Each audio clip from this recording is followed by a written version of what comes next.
Selam arkadaşlar, hepinize bir yerden sevgi ve saygılarımı yolluyorum. Yine yeni bir video ve yine belki hiçbir yerde duymayacağınız bilgiler sizi bekliyor arkadaşlar. Ben bugün sözü hiç uzatmak istemiyorum ve hemen bu videoda sizi neler bekliyor onun bir kısa açıklamasını yapmak istiyorum arkadaşlar. Anadrol nedir, nasıl kullanılır ve aslında en önemlisi anadrolün tek başına ve diğer steroidlerle kombinesinde yapılabilecek ve size gerçekten hacim kazandırmak için olan en iyi 5 kürü vereceğim sizlere bu videomda arkadaşlar. Ve tabi aslında baktığımızda herkes için daha önemli olan ve birçok kişinin ve hatta hocayım diye geçinen bireylerin bile bir haber olduğu anadrol için uygulanması zorunlu olan PCT evresindeki ilaçlarına ve onların dozlarına bakacağız arkadaşlar bu videoda. Özellikle bu bilgiyi hiçbir yerde bulamayacaksınız arkadaşlar. Bundan emin olun. Videoma geçmeden önce hemen abone ol tuşuna ve yanındaki bildirimleri açma tuşuna basın ki hiçbir videomu kaçırmayın arkadaşlar. Şu anda ekranda çıkan Instagram adresinden beni takip edin ve gün içinde yaptığım hikaye paylaşımlarımda sizlerin işine yarayacak bilgilerden de mahrum kalmayın bence arkadaşlar. Hazırsanız video başlıyor.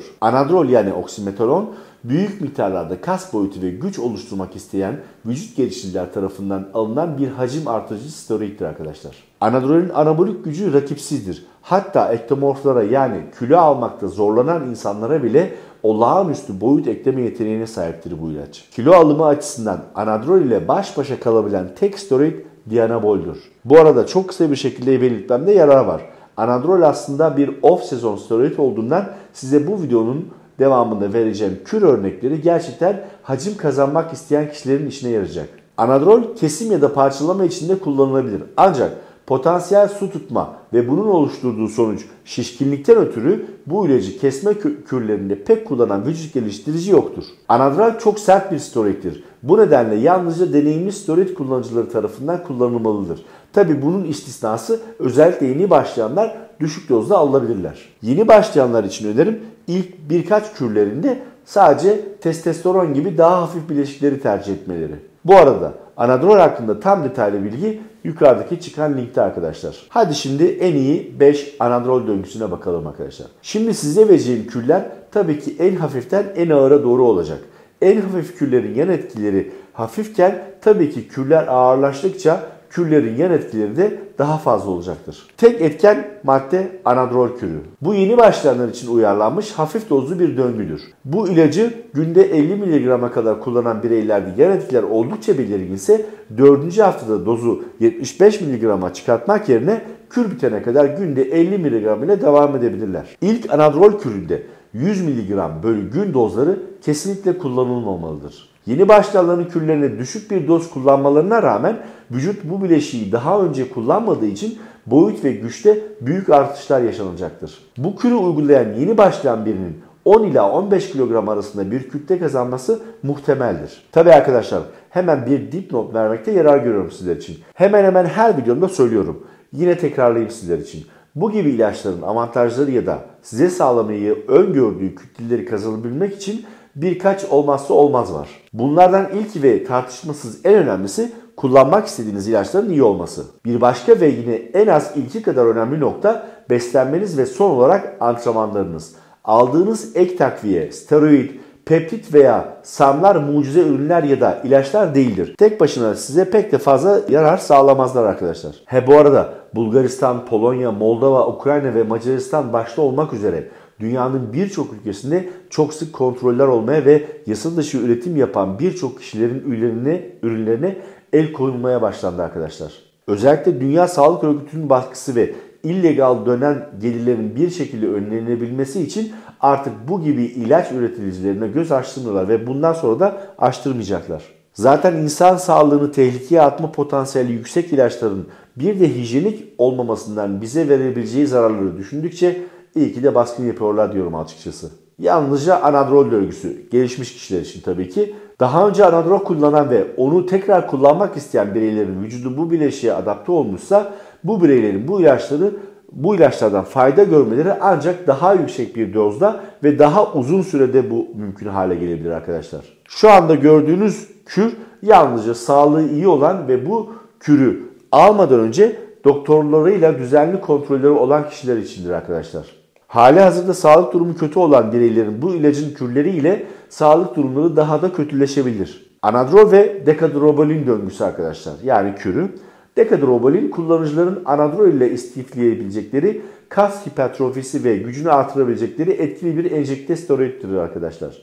Dekadrobolin anadrol gibi toksik bir steroid değildir. Bu nedenle yan etkiler anadrolü tek başına almaktan çok daha şiddetli olmayacaktır. Bununla birlikte serbest testosteron kür sonrası daha fazla baskılanacaktır. Bu nedenle güçlü bir PCT kullanılmalıdır arkadaşlar. Burada size tavsiyem bu gördüğünüz kür örneğini anadrolü birkaç kürünüzde tek başına kullandıktan sonra uygulamanızdır arkadaşlar. Dekadrobolinin bilinen ve en büyük yan etkisi çok düşük libido ve dekadik olarak da bilinen erektil disfonksiyondur arkadaşlar. Deka prolaktin seviyeleri üzerindeki uyarıcı etkisi nedeniyle bu etkiye neden olabilir arkadaşlar. Bununla mücadele etmek ve optimal cinsel işlevi sürdürebilmek için erkekler kabargolin olarak da bilinen Dostinex'i alabilirler arkadaşlar. Bu doktorların vücudunun çok fazla prolaktin ürettiği bir durum olan hiperprolaktinlemeyi etkili bir şekilde tedavi etmek için kullandıkları bir ilaçtır. Dostinex cinsel libidoyu ve ereksiyon kalitesini nispeten hızlı bir şekilde artırır arkadaşlar. İleri düzey bir deka ve anadrol küründe kullanıcı daha yüksek dozlar kullanır. Tabi böyle bir kürde kazanımlar artacaktır ama unutulmaması gereken de yan etkilerin şiddeti de artar. Bir başka kür anadrol ve testosteron kürü arkadaşlar. Testosteron anadrol ile istiflendiğinde kas ve güç kazanımlarını önemli ölçüde artıracak başka bir güçlü hacim artırıcı steroiddir. Bu ikili kütle için en iyi kombinasyonlardan biridir arkadaşlar. Testosteron enjekte edilebilir bir steroiddir ve bu nedenle anadrol ile testosteron kombinasyonunda önemli herhangi bir ek karaciğer problem meydana gelmeyecektir arkadaşlar. Bununla birlikte doğal testosteron seviyeleri anadrolün tek başına almanın aksine döngü sonrası daha fazla bastırılacaktır. Ayrıca jinekomasti, yüksek tansiyon, sivilce ve saç dökülmesi riski artacaktır. Bu döngü sırasında cino başlangıcıyla mücadele etmek için meme dokusundaki yüksek östrojen seviyelerini azaltmak için bir SERM yani Norvedex gibi bir ürün alınabilir. Anadrol testosteronun aksine aromatize olmadığı için bu kür sırasında antiaromataz ilaçları yüksek östrojen seviyeleriyle mücadelede etkili olmayacaktır. Bunun yerine anadrol doğrudan östrojen reseptörlerini hedefler arkadaşlar. Anadrol ve Winstrol döngüsü. Bu tür istifleme bir şişirme veya kesme döngüsü olarak kullanılabilir. Winstrol yağsız kas kazanımlarını arttırırken kullanıcıları kurutur ve yağ yakımını artırır arkadaşlar. Bu başlangıçta garip bir istifleme gibi görünüyor olabilir. Çünkü Winstrol bir kesme steroididir. Winstrol vücudu kurutur. Oysa anadrol genellikle önemli miktarda su tutulmasına neden olur.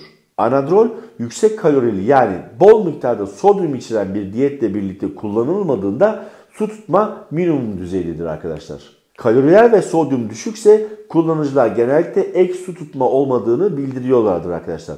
Bu nedenle çeşitli erkek fizik yarışmacıları bir yarışmadan önce anadrolü kürlerine katarak kaslarını olabildiğince dolu gösterebilirler. Bu nedenle diyetiniz anadrolü herhangi bir sıvı tutmasına neden olmayacak şekilde düşük kalori ya da düşük sodyum ile ayarlanmışsa büyük miktarda kas kütlesi olduğu halde vücut nispeten kuru görünmeye devam edebilir. Bu tür istiflemedeki yani Winstrol ve anadroldaki tek sorun vücut için çok zorlayıcı ve yorucu olmasıdır arkadaşlar. Winstrol ve anadrol her ikisi de hepatotoksit olan oral steroidlerdir.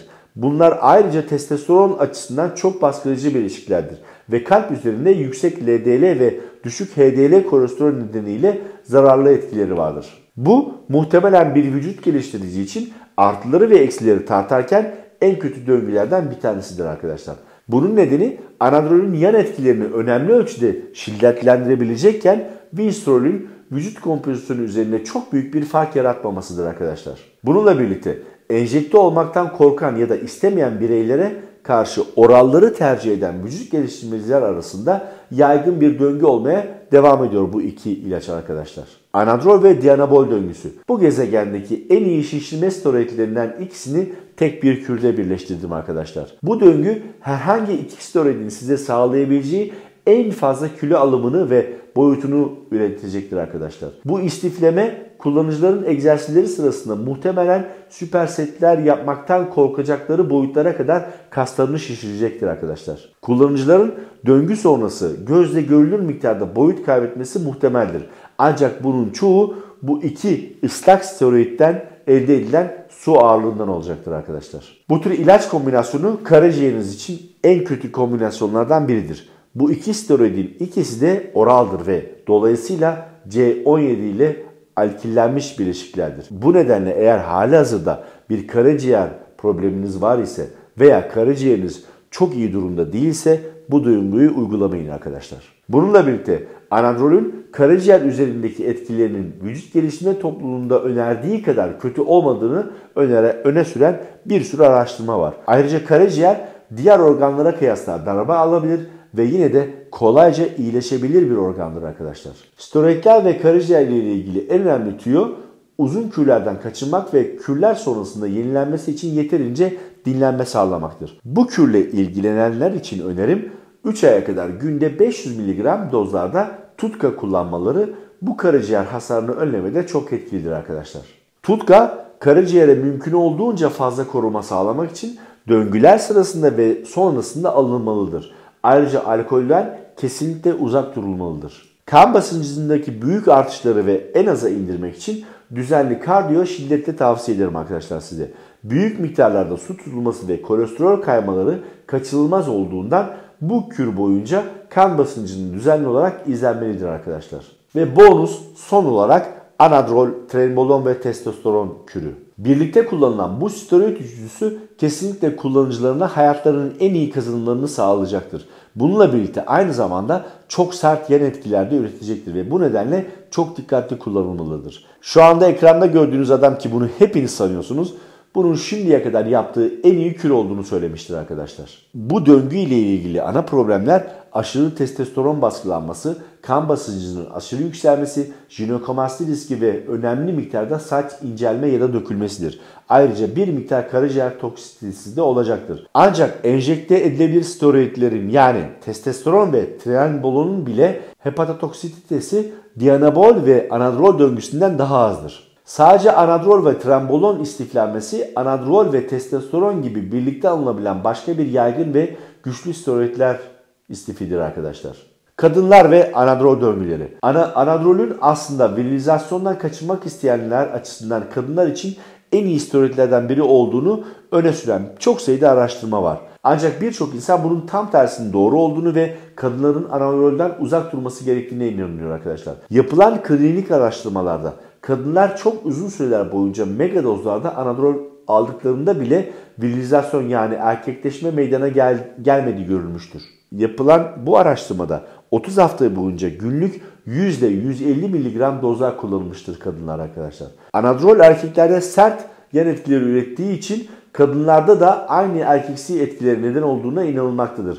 Ancak pratikte bu böyle değildir arkadaşlar. Bunun nedeni anadrolün aynı anda artan östrojen seviyelerine ve SHBG'ye yani seks hormonu bağlayıcı globine güçlü bir şekilde bağlanmamasına bağlı olabilir arkadaşlar. Kadınlarda yüksek SHBG seviyeleri erkeksi yan etkileri neden olmasıyla ünlüdür. Kadınlar daha fazla kas kazanımı ve yağ kaybı için anadrolü tek başına veya anavar ile birlikte kullanabilirler. Anavar kısa döngülerde alındığında virilizasyon riskini en aza indirmek için güvenli olan başka bir kadın dostu steroiddir arkadaşlar. Bayanlar için sadece anadrol kürüne bakacak olursak bu kür daha fazla virilizasyon riski olmadan daha yüksek dozların alınabileceğini gösteren araştırmalara rağmen dikkatli anadrol dozları içerir arkadaşlar. Ancak bu dozlar bile önemli kas ve kuvvet kazanımları için yeterlidir. Bu aynı zamanda deneylerde yapılan süreler ile karşılaştırıldığında çok kısa bir kürdür arkadaşlar. Anavar ve anadrol döngüsüne bayanlar için bakacak olursak arkadaşlar, kadınlar daha önce anavar veya anadrolü tek başına almışsa ve daha da fazla kas yapmak istiyorlarsa her iki birleşiği birlikte istifleyebilirler arkadaşlar. Bu steroidlerin her biri için 6 haftalık bir kürde koruyucu dozlar kullanılır. Anavar kullanan kadınlarda uzun kürler yaptıklarında erkekleşme görülebilme ihtimali olduğu için çok uzun süre kullanmaları sakıncalı olabilir arkadaşlar. Anadrol nasıl alınmalıdır ya da nasıl alınır? Anadrol tipik olarak 50 mg'lık haplar halinde gelir arkadaşlar. Anadrolün kan dolaşımınızda optimal seviyelerini korumak için gün boyunca 2 doz almanızı tavsiye ederim arkadaşlar. Mesela günde 100 mg alacaksanız birini sabah birini de akşam toplamda 2 hap olacak şekilde alabilirsiniz arkadaşlar. Çok önemli bir not. Anadrol hapları aç karnına alınmalıdır. Bunun nedeni tabletlerin yağda çözülmesidir. Bu nedenle diyet yağı içeren gıdalarla birlikte alınması anadrolün biyo yararlarını azaltacaktır arkadaşlar. Anadrol'ü grafit suyu ile birlikte alırken meyvenin CYP3A4'ü inhibe etmesi nedeniyle biyo yararlarını potansiyel olarak artırılabilir. Bu nedenle anadrolü greyfurt suyu ile alırsanız artan emilim nedeniyle aşırı dozlar kullanmamanızı öneririm burada. Ve aslında geldik en önemli noktaya arkadaşlar. Döngü sonrası terapi yani PCT. Anadrol alırken endojen testosteron üretimi mümkün olduğunca çabuk geri kazanmanıza yardımcı olmak için güçlü bir PCT evresi uygulamalısınız arkadaşlar. Refah, cinsel sağlık ve sonuçlar döngü sonrası bozulma eğilimindedir. Ancak bir PCT bu olumsuz etkileri tersine çevirmeye yardımcı olacaktır arkadaşlar. PCT için alınması gereken 3 önemli ilaç vardır arkadaşlar. Bunlar Clomid, Norvedex ve HCG. Bu ilaçların tümü doğal testosteron seviyelerini önemli ölçüde artıracaktır arkadaşlar. Bir kullanıcının ciddi şekilde testosteron üretimi kapanmışsa bu ilaçların üçünü de aynı anda almasını öneririm arkadaşlar. Birisi anadrolü orta dozda almışsa bu ilaçlardan yalnızca birisini veya ikisini alabilir arkadaşlar. İşte şimdi sizler için en etkili anadrol PCT protokolü arkadaşlar. İşte en etkili anadrol sonrası PCT protokolü arkadaşlar sizler için. HCG'ler her 2 günde bir 20 gün boyunca 2000 IU olarak alınır arkadaşlar. Norvedex her gün 45 gün boyunca 2 çarpı 20 mg doz olarak alınır arkadaşlar. Clomid her gün 30 gün boyunca günde 2 sefer olmak üzere 50 mg doz olarak alınır arkadaşlar. Umarım bu videodan memnun kalmışsınızdır arkadaşlar ve umarım ki bu video sizlere bir şeyler katabilmiştir. Bu tür videoların gelmesini istiyor ve beni motive etmek istiyorsanız kanalıma abone olup bildirimleri açmayı unutmayın arkadaşlar. Bu sayede videoların hiçbirini kaçırmayın. Her şeyden önce sağlık, sonra bol kazanç ve sonrasında bol sporlu günler diliyorum arkadaşlar sizlere. Hoşça kalın.